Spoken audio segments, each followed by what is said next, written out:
ñun ñëpp ñu am à l'esprit ni de 2021 depuis 3 ans bientôt réew mi ñàkk na ci ay doom yu góor ak doom yu jigéen yu bare yàlla na leen yàlla xare àjjana mais su ma waxee loolu c'est pour que nous perdions jamais de vue ces sacrifices suprêmes de ces jeunes garçons, de ces jeunes hommes et de ces jeunes femmes yi nga xam ne ñàkk nañu seen bakkan sur le chemin de l'honneur pour que démocratie wu réew mi gën a sax gën a dëgër gën a yaatu. ma wax ne waxtu wi ñuy waxtaan tey waxtu wu am solo la parce que suñu démocratie nag dafa jolli. Conseil constitutionnel démb jël na décision bu am solo décision boo xam ni dafa ñu siggil li nga xam ni moo njàngat bu njëkk bi mooy li ñu dund le 3 février waratul am mukk ci réew mi jamais plus à nouveau un 3 février qui a été un moment sombre de l'histoire démocratique de notre pays. askan wi adduna bi ñëpp teg ñu bët ñëpp duut ñu baaraam ma ni loolu waratu fee am ba faw waxoon nañ leen ko waxaat leen ko guléet la ci réew que élection présidentielle ci réew mi ñu laal ko naam dinañ ma wax ni élection nationale kenn mësu ko fi laal sauf 2007 ma ni yooyu daf fi war deñ dans une démocratie qui se consolide dafa am yoo xam ne waratul am le dernier bastion imprenable qu'était l'élection présidentielle 3 février cof na ko ñu sant yàlla bu baax félicité wu ci li nga xam ni démb le conseil constitutionnel siggil nañu parce que nag ñun ñëpp ñoo ko interpellé woon ni ko askan waa ngi lay déglu askan waa ngi xaar ci yow nga delloo si boy ci lu ne c'est-à-dire nga fexe ba yëf ki nekkaat à l'endroit et je crois que décision au conseil constitutionnel puisque loolu lañ nar waxtaane daañ ci dellu si mais li mu ñu waral mooy ñun ñëpp siggiwaat nañ ñun ñëpp siggiwaat parce que nag li mu def démb on n'attendait pas moins du conseil constitutionnel moo tax ñu rafetlu ko mais xam ngeen ni décision yooyu nag ce n'est pas sans conséquence d'abord 3 février bi ñu génn te bëggatuñ ci dundaat li mu jur mooy conseil constitutionnel ba mu décider wala bala moo décider na ma rendre hommage ñi gaañu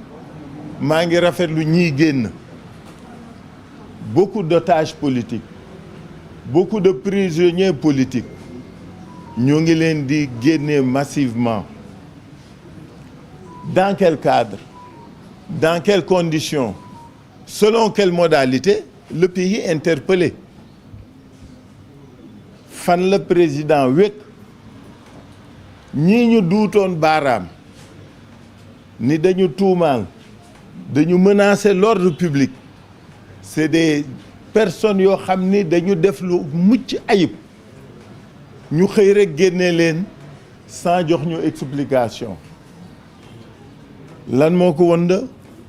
lan moo ko lal dama leen waxoon fii keroog ni teel am dëgg day dafa neexul mais ñu wax kook ñu bañ ko wax lii président def lii gouvernement bi def am na lu ko lal mani mu neex mu naqadi nañ ko duut baaraam am na ñuy waxtaan loolooy dëgg gi ñiy waxtaan nag am nañ ci droit parce que ñun loolu lañ gëm gis nga réew mi lépp amul luñ fi mën a waxtaane amul luñ fi mënul toog weccantee ko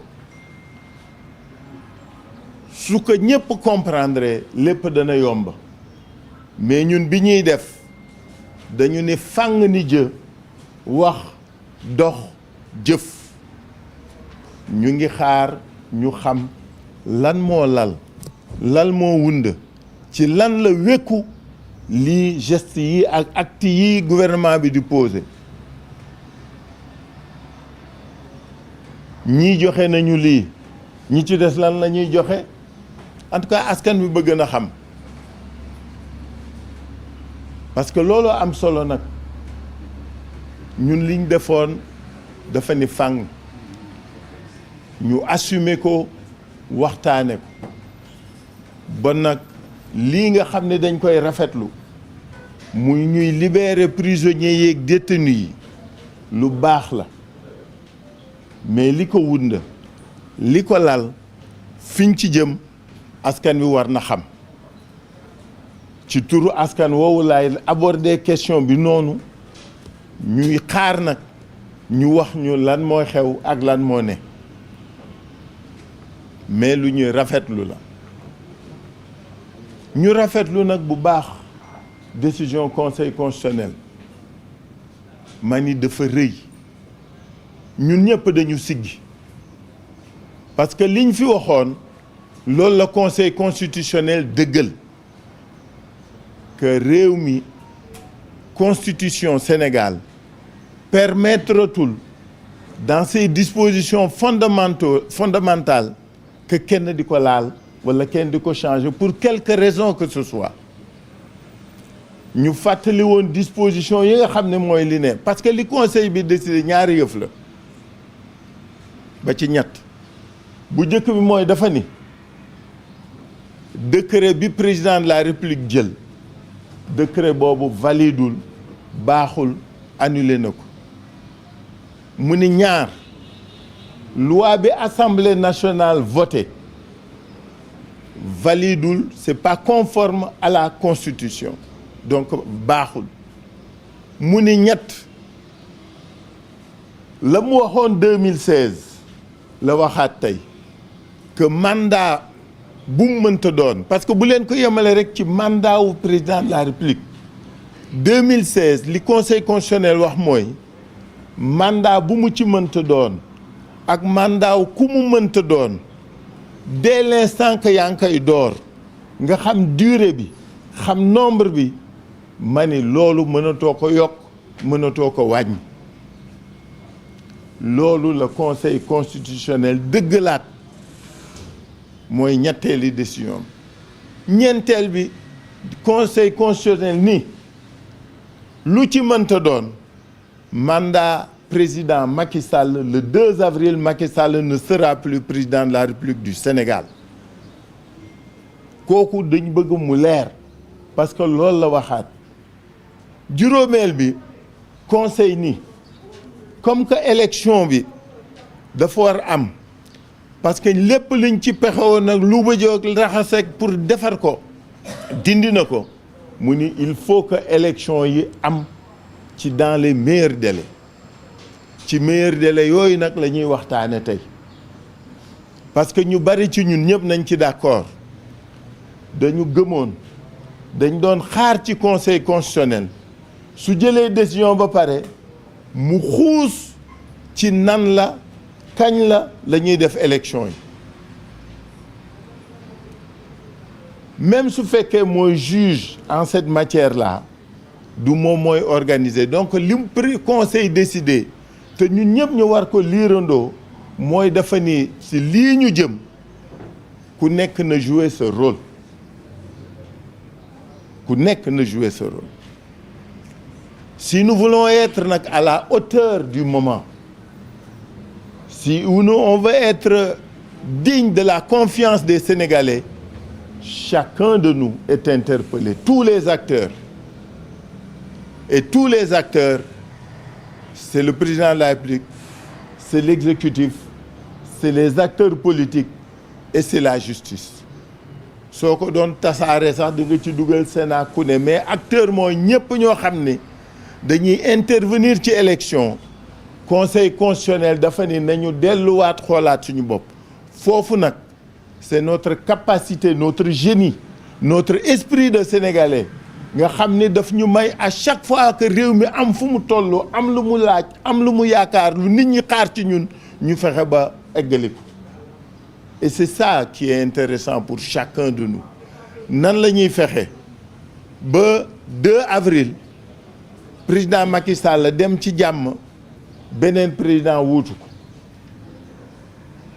question bi ngeen war di bëgg poser mooy est-ce que élection yi dana mën a fexe ba mën am 2 avril ñaari schéma moo mën doon mën nañu xoolaat délai yi mën nañu xoolaat doxalin bi ak defin bi ba 2 avril président Macky Sall passé pouvoir ki nga xam ni moo ko wuutu mais xam ngeen calendrier bi certaines dispositions surtout en ce qui concerne l'élection présidentielle ce sont des dispositions constitutionnelles ou su fekkee code électoral la dispositions yi loi organique la c'est-à-dire soo ko doon voté dafa am lu mu laaj soo koy laal dafa am lu mu laaj donc liñ ci war jàngat mooy ñun askanu Sénégal ñun acteuru Sénégal politique ak lépp ci am war nañu ku nekk nag xoolaat Sénégal rek pour ñu trouver solution nan lay demee waxtaan lay doon décision lay doon li am solo mooy président seul mënu ko war décider démb maa ngi suivre sax yi débat ma dégg des responsables de la majorité ñenn ñi nee nañu bu président nangu décision bi ñenn ñi nee nañu président nu ko neex la koy defee su président xalaatee defe ko moom rekk kott dong mi ngi def loo xam ni du régler problème bi ce sont tous les acteurs qui doivent être impliqués dans le processus pour que élection yi am suñu bëggee mu doon avant 2 avril xam nañu ci lan la ñuy jouer parce que ay délais la rek y a des délais légaux am na yoo xam ne c'est incompressible am na yoo xam ne c'est compressible mën nañ ci waxtaan mais li ma bëgg a wax foofu mooy ñun Khalifa président mooy que ni foofu ñu toll nag c'est le génie de notre peuple qui est interpellé c'est notre capacité à faire preuve de dépassement qui est attendue c'est nos moyens intellectuels politiques moraux qui vont faire en sorte que ku nekk fàtte jiital réew mi jiital démocratie am jàmm askan wi développement wu réew mi pour que ñu toog waxtaane ci nan dans quelles conditions luy ñëw la ci kanam la boobooy bi jiitu mais su ma déggee sama xarit di wax keroog naan bu président def lii président amatul choix 2 avril day dem ñiy wax leneen xëy na dañu xalaat article 52 yéen ñëpp xam ngeen article 52 li mu signifié ak li mu wund ma ni article 52 du xel article 52 du sago on vient de vivre le 3 février bu fi kenn wax article 52 surtout que pour que article 52 ñu mën ko utiliser il faut un blocage des institutions c'est-à-dire gouvernement bi du daje alors qu'il vient de faire son conseil des ministres justice bi du fonctionner alors que le conseil constitutionnel vient de prendre sa décision assemblée nationale fonctionne wul alors qu'elle est convoquée et à tout moment elle vient de voter une loi donc condition yi nga xam ni mooy tax 52 di taxaw amu fi dama bëgg sama xarit yooyu fàtte loolu na ku nekk delloo ci sa xel xam ni li am solo léegi mooy Sénégal li nga Sénégal gi rekk a xew moo aye su xewee te aye na ku nekk da ngay fàtte sa bopp